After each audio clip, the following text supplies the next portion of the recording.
Welcome to day 8. I've got to keep myself a bit cerebral to remember those numbers.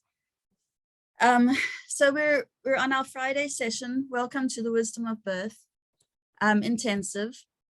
I am pretty sure everyone is quite clear why I called it intensive.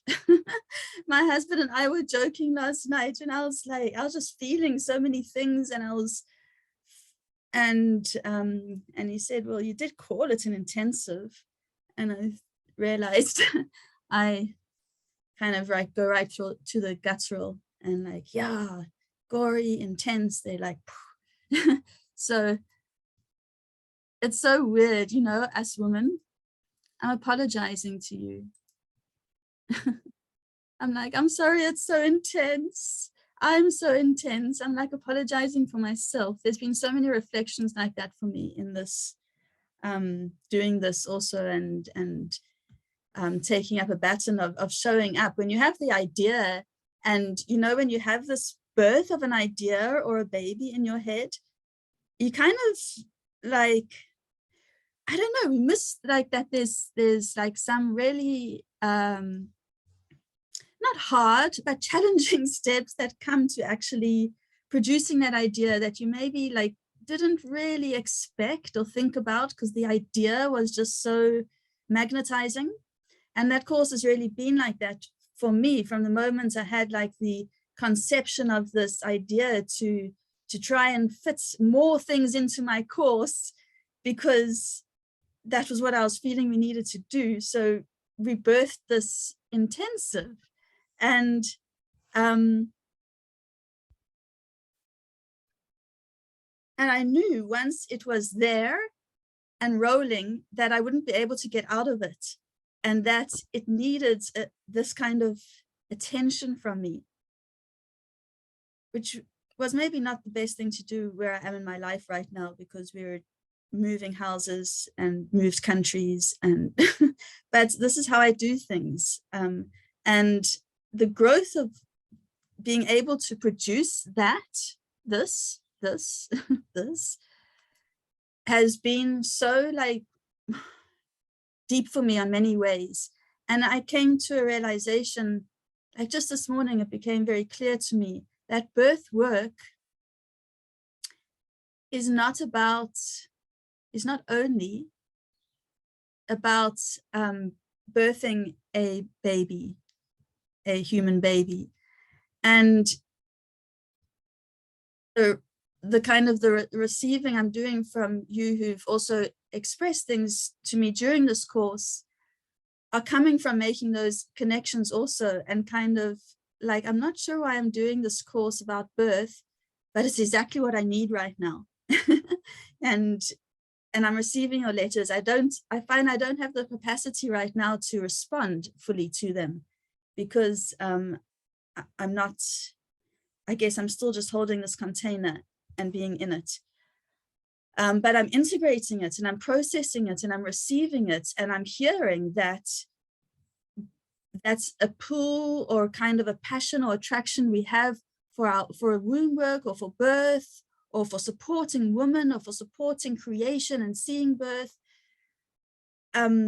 is not only about supporting a mother birthing a baby, as much as I'm completely ecstatic because I got to virtually, and not much at all really, on the phone experience and receive that Namanta's baby was born, and there was a baby born, and that is so blessed and blissful, and the oxytocin can come through the air. But it's not that is not the only product we birth. And for me, this is very important, because women are feeling this calling. And I think we are, there's like a difference between taking responsibility for it and holding someone's space at birth kind of thing, and also for just navigating our own inner womb work as birth, and supporting women through this process of birthing them when we are birthing ourselves, or we are, whatever you want to call it, birthing our new selves, our new self, birthing a new version of ourselves, a new chapter. And for me, this is the work of being a woman. This is our cyclical experience we can tap into. And so a lot of things kind of came together personally also during this time. During this course, I have even released for myself a lot of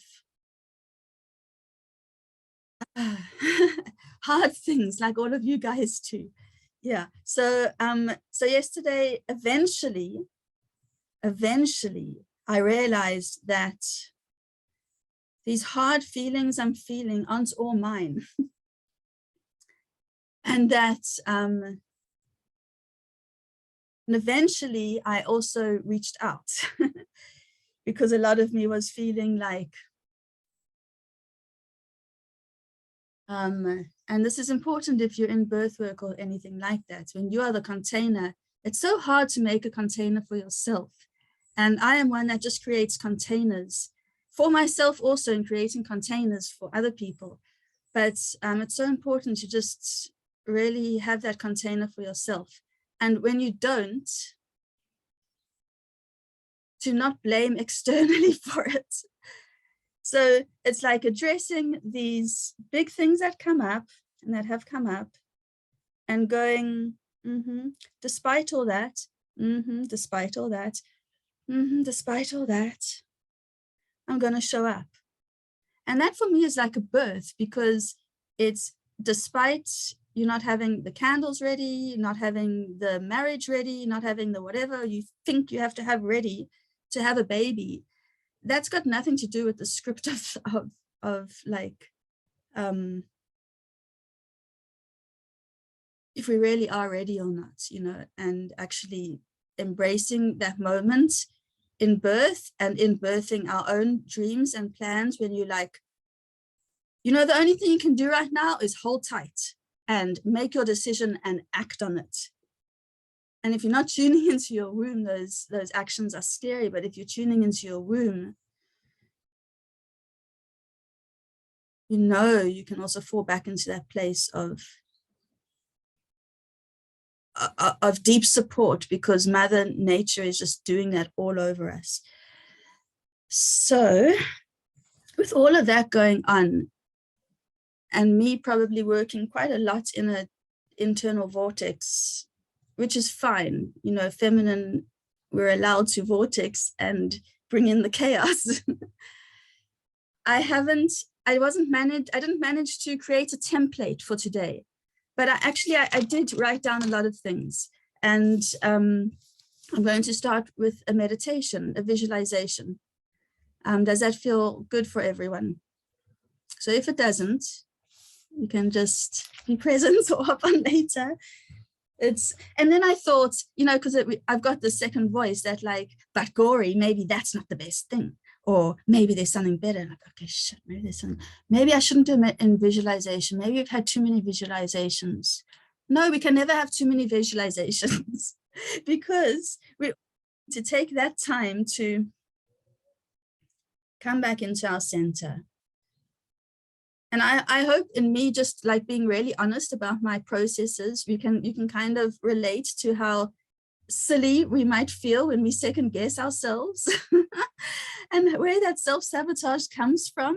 And if we can just say, yes, Gory, just do your presentation. And I'm going to diverge now because I can. And I love this, what this taught me. In medical school, there was this one girl, and we were broken up into small groups because you could do your modules in smaller groups of about 25 people out of 160. So I was always with this one girl, and we had a few things in common. She had done science before she did medicine. I had done some science and a few other things. And so she was a bit older, and she was very, very smart. And she married someone in 5th year, and I was also married. So there was that kind of sense of connection. So, and then we did our internship together. So we were in the same hospital now in George for 2 years together, and her husband was doing ComServe. And she was the most confident, seen someone who could have so much kind of sass, and maybe in America it's more, but so much kind of confidence about the answers. And she would offer answers on ward rounds that would show up the specialists. And I was watching this, and I think, I mean, she was definitely smart, but there was a big aspect to it of fucking claiming it, you know, just claiming it. Just like she demanded that energy that people gave back to her. You know what I mean? So it taught me such an important thing in how we can be responsible for our energy and for how we want people to treat us. You know what I mean? It was it was so vivid and so stark. And so somebody actually joined this course, and her full name, her name and her surname, is one letter difference. It's remarkable. So this whole memory came back to me. Okay. We're going to prepare for a visualization, the most beautiful, meaningful visualization. You can just settle into a comfortable space with your cushions and your padding. Take a few deep breaths to land yourself.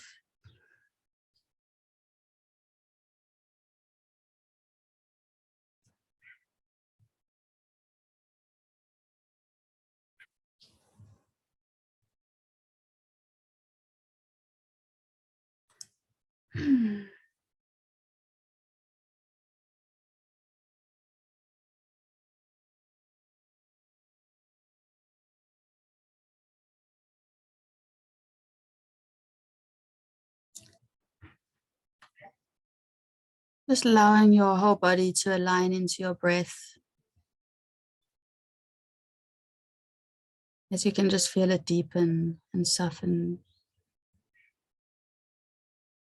Just doing a scan from your head just to your toes, and just feeding breath and softness where you might feel some contraction or some tightness.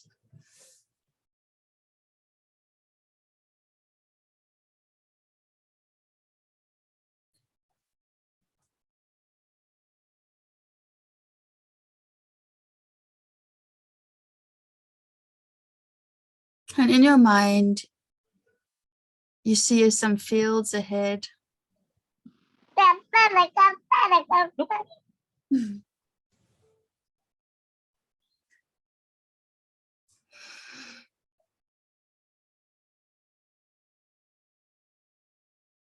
And you're walking towards the fields. You're carrying a very heavy bag on your back. And this bag is full of your baggage.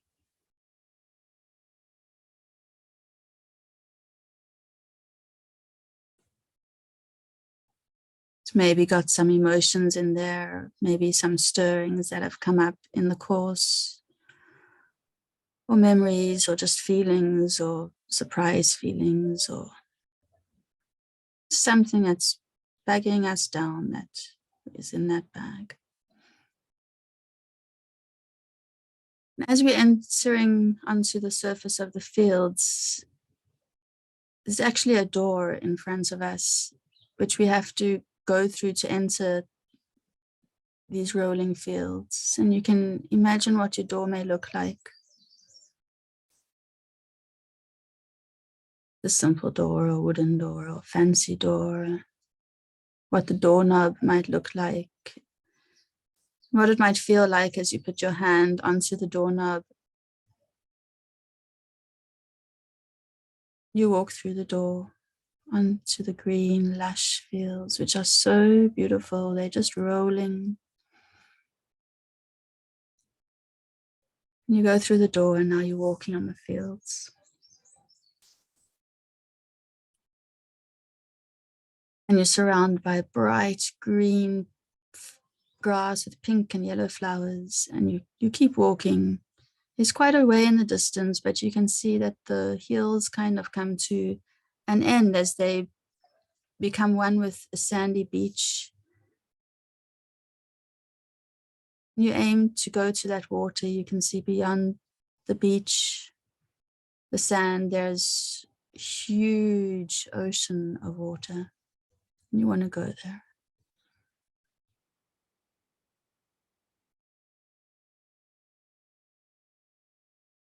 You're walking, you can feel the grass between your toes, maybe some butterflies.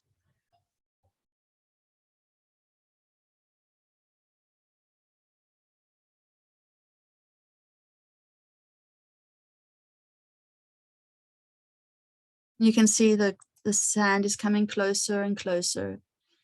So keep walking. It's very beautiful, pleasant. The sun is on your back and you're feeling quite peaceful with the sun shining and the beautiful smells and sounds around you. Until you eventually come to the edge of the grass and you just stop and have a look across the short sand.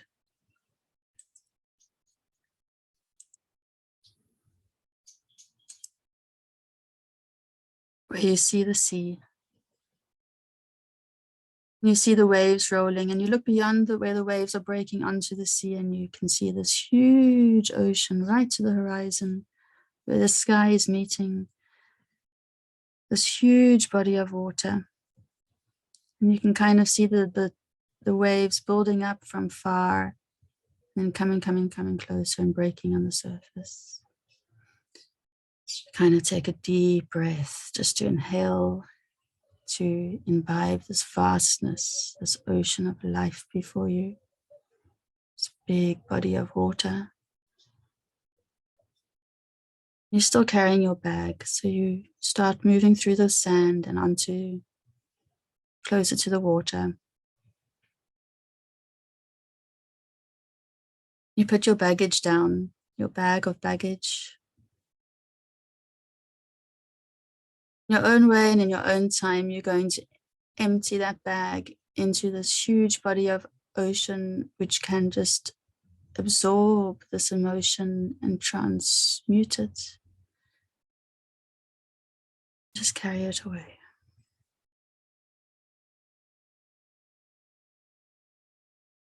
Maybe you just throw the whole bag in. Maybe you empty it in, shake it out. Maybe you take everything out and you look at, am I ready to release this? Do I really want to? Do I need this a little bit more? But in the end, everything that's in that bag is meant to go. And it will all go into that ocean. And the ocean will transmute it. It won't pollute the ocean. There's so much life, all the life under the sea that is creating its life and its cells, making its own food simply from the sunlight.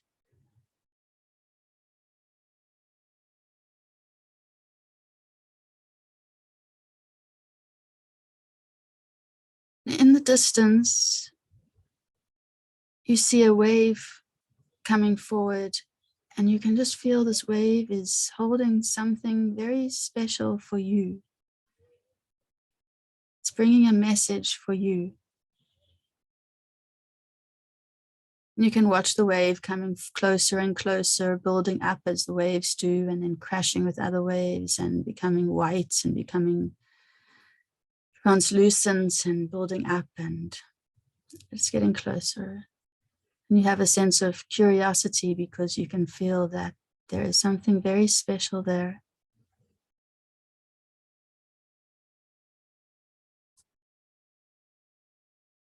The wave is now coming to your feet, and it's bringing right to you a beautiful pearl. And you can make that pearl your own, if it's small or big, if it's pink or white or clear or black, different colors.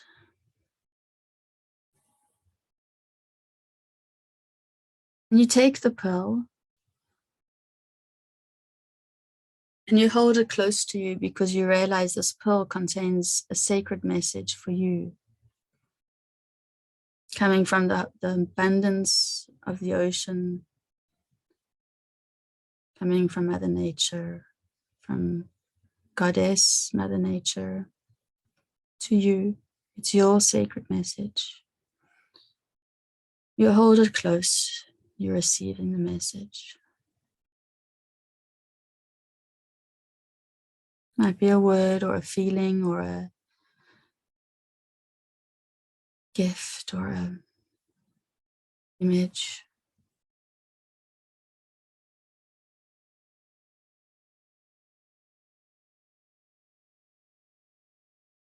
You put that pill somewhere safe in or on your body.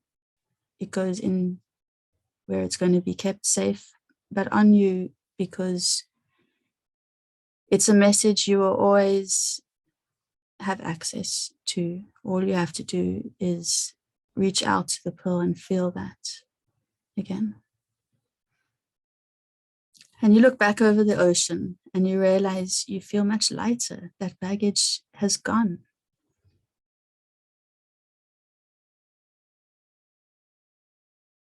You turn around and you start walking back through the sand, feeling the sand, the same sand, but differently in your toes. Looking around as you merge onto the grass, as the sand merges onto the grass, and your feet become now touching soft grass and feeling a different life under your feet.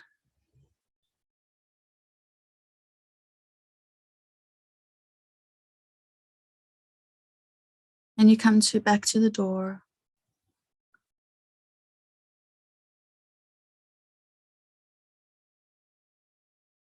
Feel your pearl still there.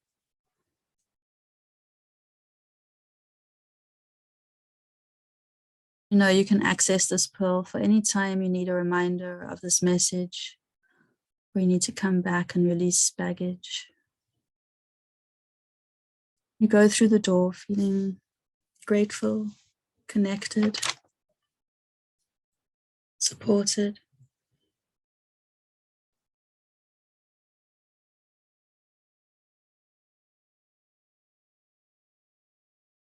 You feel supported by this immense gift.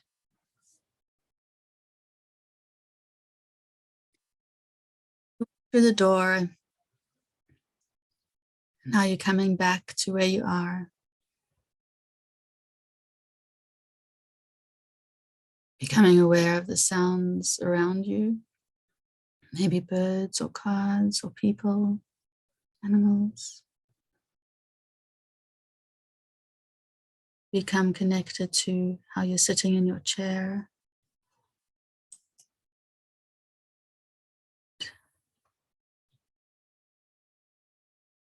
How your body's feeling relaxed, feeling supported. And just bringing your attention back slowly by moving your fingers, rubbing them together, maybe curling your toes, stretching your feet. Flickering your eyelids when you're ready and just opening when you're ready.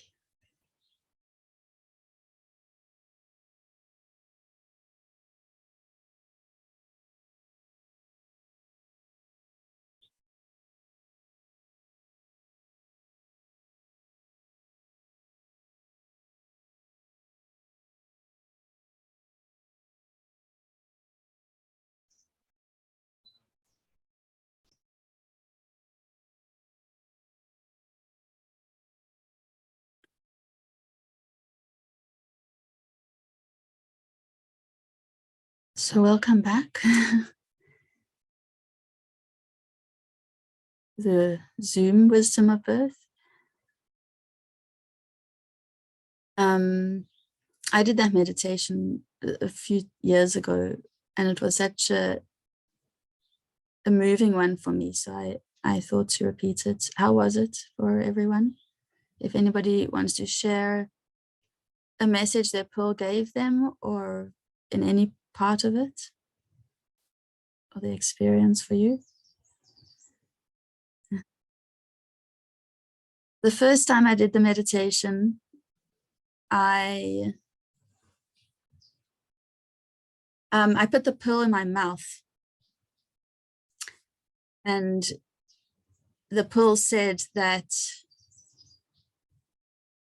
I can know whatever I speak is coming from. I don't have to do that whole second guessing thing. Yeah, I can. It was before I was going on a retreat, and I could just feel so deeply into that space that I was presenting on the retreat. Sophia, it was that retreat. I was presenting on the retreat, and that was it. I came into this place of knowing that whatever was going to come from me in that space was meant to be. And I kind of really held on to that, because you can see from the beginning of this course that it was such a special retreat. Yes, life-changing. And that from the beginning of this course, a voice and sound has been such an important element of speaking. And so that pearl has stayed with me. So I wanted to offer that opportunity to others. So no one has to feel pressured, of course, but if anybody does feel inspired, it's always so lovely to hear anything meaningful like that. Manjari, thank you. I got to do the second part only. I was distracted for the first part. I'm looking forward to doing the whole thing in the recording. But I got the part with the pearl, with the wave coming and the pearl, and it came to me and I was holding it on my chest. Somehow it felt I wanted to hold it close to my throat and yeah, just my chest. And then so clearly I got a message that you're safe, you're protected, you're taken care of, you're loved.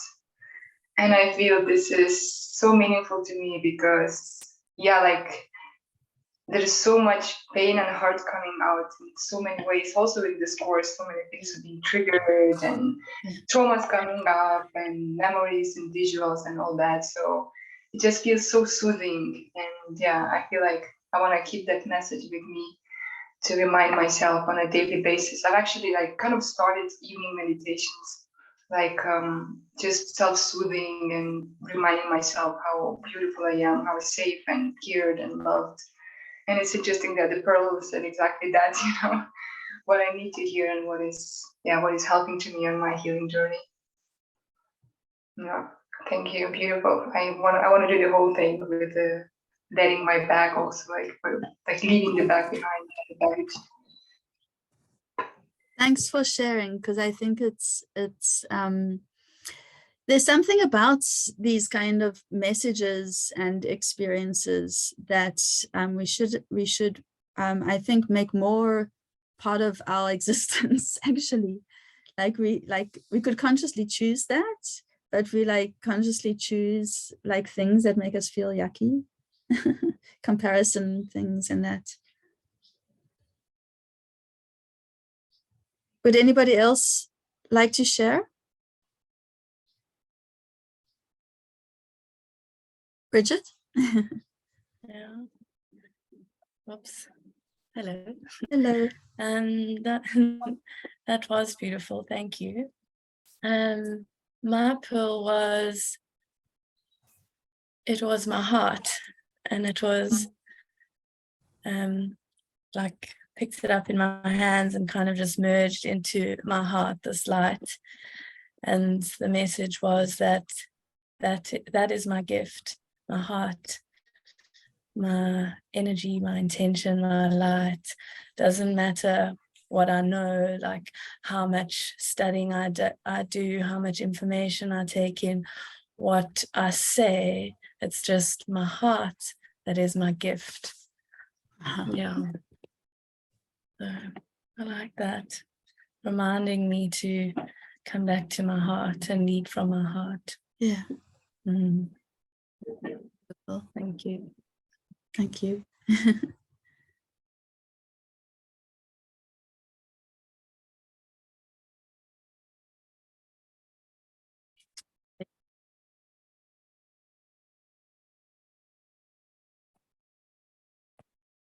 So what I had started with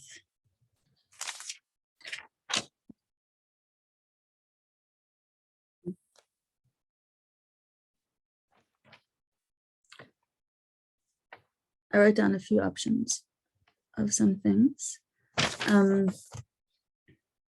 Okay, this was it. So birth, wisdom of birth. Bringing all of this in together. You know, originally I was going to think, okay, maybe I can make this like an add-on.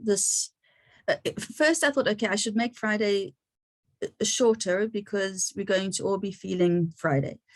And then I thought I could expand like more on some of the things that I'd shared about that hadn't been expanded on, but I thought we don't need more like stuff. So then I thought, okay, we could do some more movements, and I thought that's nice. There's a bowl exercise also I thought would be nice. We can maybe end with. But then really what was coming to me, if I had to sit down and write what was coming, it was coming back to the wisdom of birth. That's not only around having a baby and planting our this idea of you see, we reframing women's healthcare, we reframed Yoni, we need to reframe everything, because the womb wisdom for a woman is not only about birthing a baby, it's actually about birthing our deepest desires, our deepest dreams and longings and hopes and inspirations and manifestations. And I've been working in this way for a while, and I didn't completely even realize it. But when you use your womb space and in connection and connecting with it, it becomes a fertile ground for more than the physical baby. So you can actually intentionally plant what your dreams and hopes are, which means you have to know them. One, you have to know them. We think we know them, but when you're actually asked about details or about, we don't fully know them. So we want to know them so much that we can taste and feel and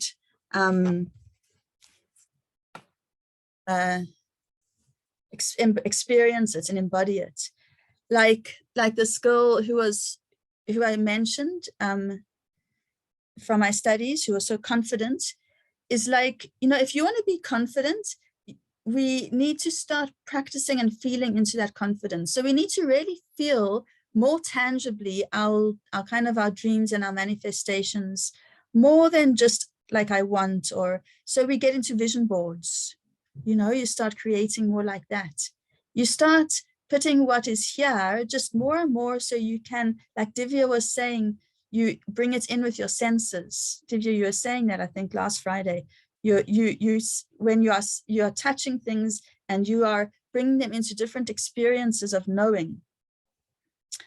So you make vision boards of your dreams, you feel into it, you hang out with people who are inspiring in that way, so you're associating with it, you do these kind of things, but you actually plant it in your womb.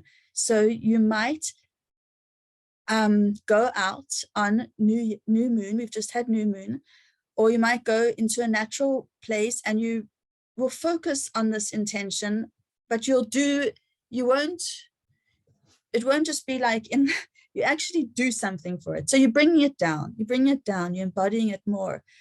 And I've just found so much happened around, starting almost with that pearl and then that retreat, and then how womb wisdom started opening up to me in a very,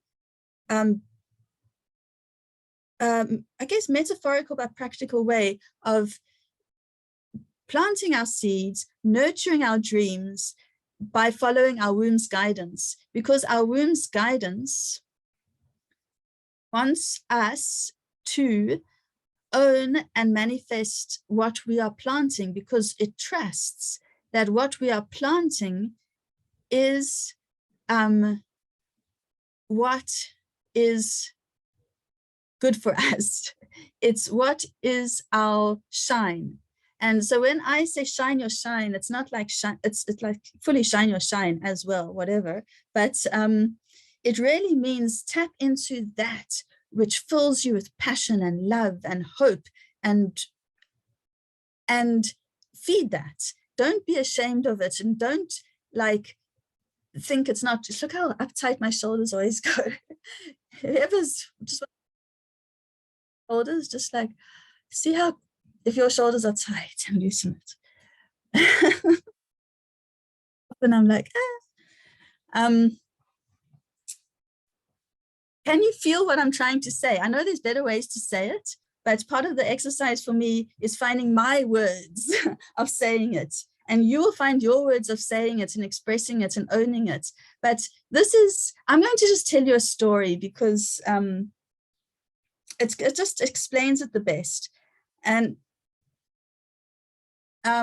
was it around, everything was around that retreat. That retreat was in 2019, and it was a woman who teach retreat, and there are people here from that retreat. Lisa's going to do our closing ceremony, other Lisa from the retreat, and Marchidi was from the retreat. So that this retreat had a very the key of why this retreat opened up so many things from me is because I put the pearl in my mouth, and I trusted myself that I could speak knowing the pearl was in my mouth. It had just come from the divine ocean. It gave me the trust in myself to like own myself. And received at that retreat was the gift of being seen. And the gift of being seen is so powerful that it fueled me. It fueled me to trust that my processes, and also there was a lot of wonderful, wonderful, deep women there. And I realized that I felt very alone. So when I connected with them, I realized all the stuff that I'd been uploading or figuring out or working within was not, there was people who were doing this, and it was a thing. So I came home from this whole kind of wise woman retreat thing, and I had a forest in my house. And I was on the phone and I saw this monkey, these grey vervets, many in garden route. So this grey vervet monkey, like in India, was carrying, it ran across the lawn, and it was carrying something. And I looked at it, and I was actually on the phone with a pregnant lady. And this monkey was carrying a baby, a newborn baby monkey, but it was dead. And the monkey hardly ever ran across the grass like in front of me like that. So I felt that he had mom had run in front of me for a reason. So I was watching, and I watched her. She stopped at the one edge. So we bought her some fruits, and she was starving. So she ate, and then she left. And then I went down to the edge of the garden, and I just saw her. She was sitting in the tree with this monkey, with this baby, and she was holding the baby upside down. But she was holding the baby, and all the monkeys around her were holding space for her. It was this, we had come to know this group of monkeys. And we could just sense that they knew the baby was dead, and they were just holding space. And I was just there holding space. Well, thinking I was feeling into their space. I was learning from them. I learned from monkeys. And then eventually I left, and then I saw she had left, and that was that. And then she had many more babies. And we saw her, the one day pregnant, and then we saw her the next day with the baby. So we knew the baby was like within a few 24 hours old. And I could see the sister was also like right there with the mother, like making it warm. It was so phenomenal to watch these monkeys' relationships and interactions with their babies. But she took me down to that place in the forest, and I kept going back down to that place in my forest, and I felt like it was needed to be it was my womb room. It was my forest womb room. So I would go into this forest. I had red tents there, and I cleared out it was all overgrown, and I cleared it out. So there was like different coves. And in that clearing out, I felt very specifically, even though I was clearing out a forest that didn't need to be cleared out, I was working on my womb space and my own energetics and my own connections. And I just followed what I was prompted, and I just let myself follow that. And I did feel a lot of it was very personal clearing work. But what I came to understand is that the womb has these coves or these caves within it. And each cove or cave was like a part of our healing that needed to be unraveled and unfolded, but in the deep nurturing of the womb, because she is giving us that constant guidance and protection and mothering feeling. But at the same time, she's like, claim your passion, feel your passion. Now I'm coming from passion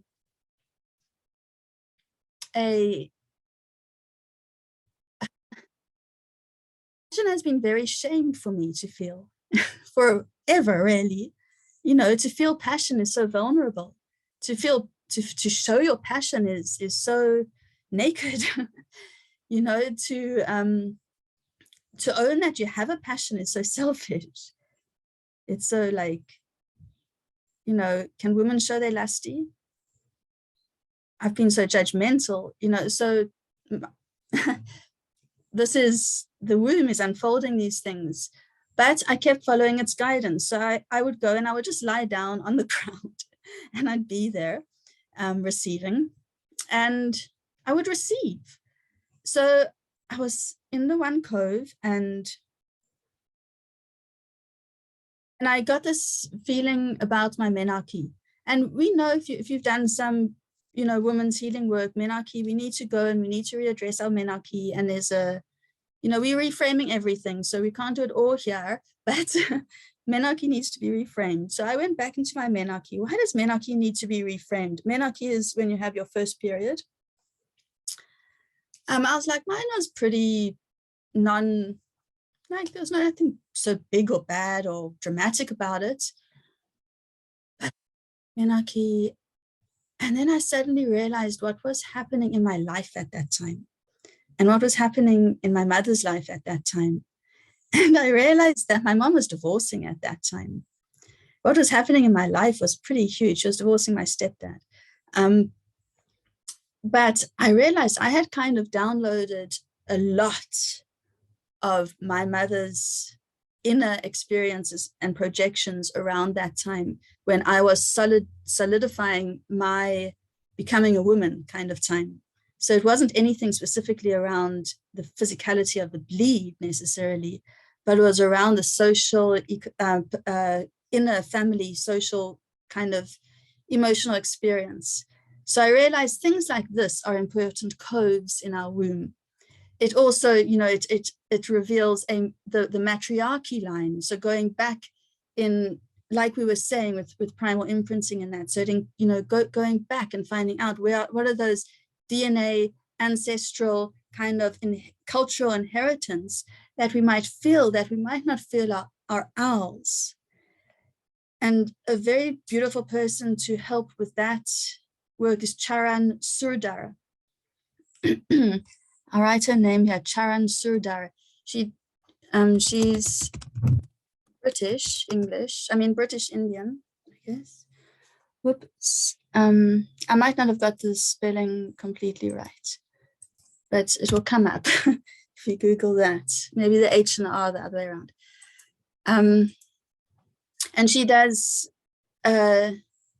she's an epigeneticist. She's a scientist, and she does kind of re-imprinting, I guess, with prayer and energy and intention. And these things are so powerful. So for me, like when we are talking about womb wisdom, we're talking about so many of these codes that get opened or unfolded or revealed. And it's also about personalizing that journey for you. So let me see if I've stuck to my, yes. So the problem is that when we're feeling impassioned and we want to plant these seeds, then our womb gives you the template or the next activities or the next things you need to do, whether it's from nutrition or emotions but the hard part is really going through all that baggage, I guess, and all that baggage that we threw into the ocean is maybe what we have Surdar. Yeah, thanks.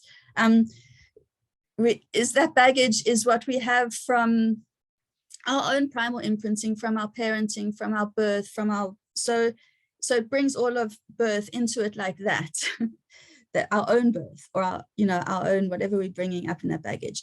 So the womb wisdom, it doesn't give you a choice. Like at that point in labor, when you actually like realize, there's a point in labor when you realize that you don't have a choice and the baby's going to come, and the baby has to come, and he has to come through you.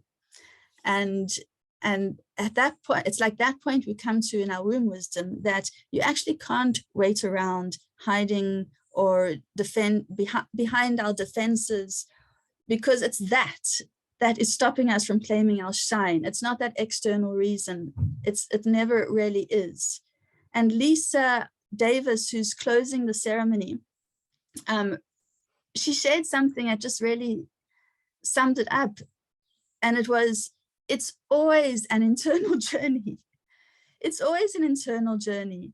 And the thing about the womb is that it's like that ever supportive mother. It's that ever coaching mother. It's your best coach. It's your best friend. And the internal growth I feel we claim when we access that is the healing that women are knowing is available. And it's not just healing blood pressure and your cholesterol, and it's not even only healing fertility, which is, or menstrual cramps, or it's about healing our own inner wounds so we can shine as our whole magnificent self. So that is kind of my my synopsis or summary, if I can, of why birth work is not only about birthing a baby. It's the inner work of birthing our amazing selves. And then I just reflected, because I feel so kind of, you almost feel possessive a little bit. I guess, Namanta had her baby, and can I get any credit for that? Realized our work is like this.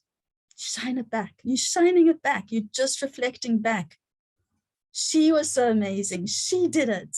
It's all hers. It's like, this is what we are as birth workers. We're like, no, just, I don't want to be seen. I'm not a hero. I'm not it's shine it back. I hope you can feel like the energy from my hands, because this is, I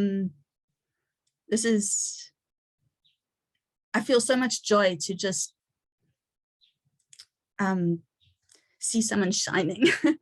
Yeah, but for me to shine, oh my gosh, now that takes a lot of work. Yeah. How's everyone doing? We'll go on for like 10 more minutes. Do you want to add something? I mean, I love hearing from all of you. Should I carry on? Okay. Okay, thank you. Okay, I've got the pearl. Okay, I have one more story, and then I'm going to end with. And my story is what I had whenever I thought of this yesterday. This was a story I wanted to share. It was in Khayelitsha Hospital. I was doing my ComServe, yeah, and it was new then. Big hospital. So actually, it's not very, very big. It was just relatively big to what we were used to in the States. So I'm working in obstetrics. So I'm called to the emergency room because someone's just been brought in. And so I talk to her, and she's a lady, I guess we spoke by writing. She is a deaf lady, so she couldn't hear anything. And she was pregnant and bleeding, and she was basically having an ectopic pregnancy and needed to go to theatre and have it removed. And so in speaking to her or communicating with her, I think she could probably understand me, and then she wrote or gestured, but she couldn't hear anything. So what I'd managed to find out from her history is that it was her second ectopic. So she'd already had an ectopic pregnancy that had been removed. An ectopic pregnancy is when the pregnancy gets stuck most commonly in the fallopian tube and doesn't reach the womb. And it continues to grow, but it's not viable because it can't maintain in the tube, or it can burst the tube, and it can be very dangerous. And that's why it is an emergency setting. There are some extreme situations where babies have been grown out of the womb, but those are rare. And so it can be life-threatening. So it's a big thing. So she had her fallopian tube removed or cut. So she still had her ovaries and her womb, but the egg couldn't go from the ovary through the fallopian tube to the womb on the one side because she'd had it removed, and now she had a pregnancy on the other side and was about to have that happen on the other side, which meant that she would not be able to get pregnant naturally again. So she told me the story that I think after her first ectopic pregnancy, they'd asked her if she wanted family planning. And she said, yes, I want to plan a family. I very much want a family. Please help me plan. So they said, so somehow she was put on family planning and got the injection every 3 months to stop her from having children. And in reflecting on the story, I can't tell you the gaps on how she got pregnant now if she was on the injection. But the point is about listening to people when they are, and how I was just trying to figure out how that worked, with the translator and the doctor. Where was that miscommunication? So when I saw her after her operation, she said she really wants to have more children. Will she be able to have more children? They hadn't told her that before. And I didn't want to actually tell her before. So I was the one who told her afterwards that was the situation. And I just remember this because, just it's part of the things of being a medical worker, I guess, or health worker, is you have to, there's some news you can't change or make nicer, or and that was hard news to give her. But this was a lesson for me in kind of how important it is for us to not assume things and to look at the words we're using in medicine and the language we're using. Family planning has nothing to do with what you would think if you didn't know, So that's one story. I did want to give everyone a chance, if you wanted to share any story or any connection from the last week, your own, if you've made a connection with your own primal imprinting, or your own birth experience. But I also understand if Nels doesn't feel right to share, and we're going to keep Tuesday for everyone to have a chance. This Tuesday, Monday's Robin. So on Tuesday we can do that kind of sharing. But I do want to invite, if anyone here feels they have something they'd like to share before we close off, I'd love to hear anything from you. But if not, that's cool.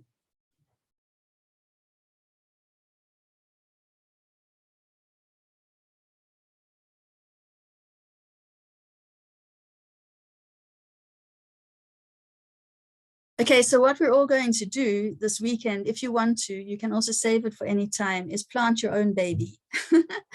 So baby us, not your baby. So we can think, like we can imagine that we are a seed or a plant, and we're going to plant ourselves, and we're going to care for ourselves, and we're going to give ourselves water and give ourselves sun and give ourselves nutrients and food and nice vibrations and whatever else my baby Gory plant needs, and your baby Tanika and Bridget and baby Manjari and Shasta and Divya and baby Sophia and Lisa and Kulina and baby Leah and Sneha and Maven, baby us. We're going to plant ourselves, prepare our soil, prepare our place that we are going to keep nurturing ourselves and commit to doing something to nourish our baby self to blossom into whatever dream or whatever hope or intention we're planting with our baby selves.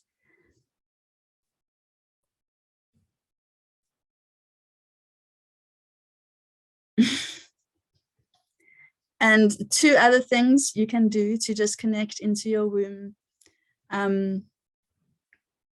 is just try it. It felt so good. It's just deep pelvic bowling, as if like with Marchidi when she said you have the chalice, like just imagine moving your like really exaggerated, like you move it like going around, stirring that part, and then moving your hip up, and just give yourself time to really like get into these deep feeling, expansive, like move you and feel how your body reacts when you're like when your one hip is up, and how your other part of your body might react in turn. And just put on a nice song and just move your pelvic bowl around there, and then just give yourself a little bit of time afterwards, because the energy is quite strong. So you might want to just land yourself a little bit afterwards. And something else also just came to mind from what Marchidi had actually spoken about also is just take some time to stamp your feet on bare feet on the ground, like natural ground, sand or soil or grass, or and just really like feel into thumping your feet and connecting with Mother Earth, nature, and that heartbeat. If thumping your feet isn't something you want to do, you can also lie on her. You can lie on Mother Earth flat down with your heart on her and your head like that. And it's almost like you're in this big hug, but your heart is connecting with Mother Earth's heart, and you can feel, you can just feel into that also. So I think we have to, you know, when we're feeling, whatever we're feeling, spinny or bad or down, we need to use these practices to bring us back to, because that energy of feeling all of that, that's fine.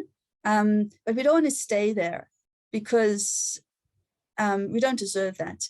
So we need to take the responsibility of shifting our energy. And for me, that's my hardest really thing in life.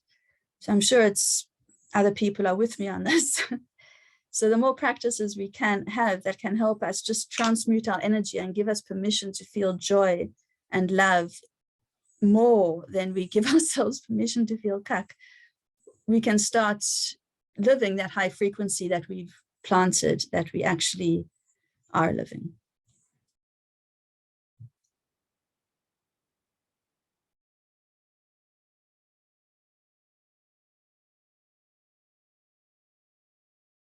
I had also said on the course page to bring some Kokis or crayons, and then I didn't share it again because I wasn't sure about it. You know, sometimes these things, we don't do them in our own time. If, you know, you're not going to go have a women's circle by yourself, but we should spend time doing this. So therefore we'll bring ourselves together and then we will all work on it together. But drawing yonis is really beautiful, by the way. So that's what we're going to do. But it's not like, oh, you have to draw a yoni like this. Just draw, you can just draw the womb actually is. So you don't, there's no have to, just draw whatever comes to mind from with yoni, with, you see, I'm in the middle of packing, so I don't have my pictures. But just a womb with the little ovaries and just see how she comes out when you draw her paint. And clay, Shasta said clay is, I love working with clay with wombs, because it's just such this whole expression, you know, you can make a bowl, you can, the texture, you're creating, you're pushing, I did a clay class when I was pregnant, and it was very much about my mother at that time.